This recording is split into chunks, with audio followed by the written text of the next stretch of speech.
Hello लोगोफोर, गोबाव समनि उनाव नोंथांमोननि गेजेराव फिन खेबसेबाव नुजाफैफिनबाय। लोगोफोर, नोंथांमोना थाम्बनेइलाव नायनानै मिन्थिखाबाय जानो हागौ आं मा टपिकनि सायाव सावरायनो नागिरदों।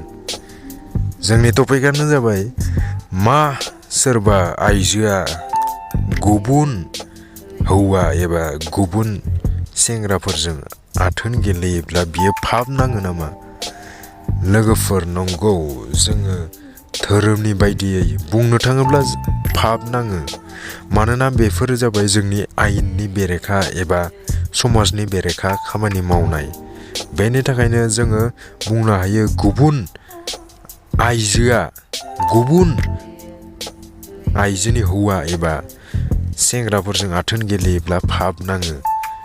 नाथाय बिगियाना बेखौ जेबो बुङा। मानोना बिगियाना बेफोर पाप नांनाय नाङि बा धोरोमनि जायगायाव बिथांमोना जेबो बुङा। बेनिखायनो आं नोंथांमोनखौ फोरमायनो सानोदि नोंथांमोना बेफोरबायदि खामानियाव पाप नाङो होननानै मिथिनानैबो बेफोर खामानिखौ गारनो नाजायाब्ला नोंथांमोननिनो गोबां खहा जागोन। मानो होनना बुङोब्ला बाथ्राया जाबाय नोंथांनि न'खरा सिलिंखार जागोन, नोंथाङा गावनि हौवाजों जेबो मोजां सोमोन्दो थानाय नङा, रां रुफानि प्रब्लेम जागोन आरो बेमार आजार, गोबां गेदेर गेदेर बेमार आजारा जानो हानाय नोंथांनियाव।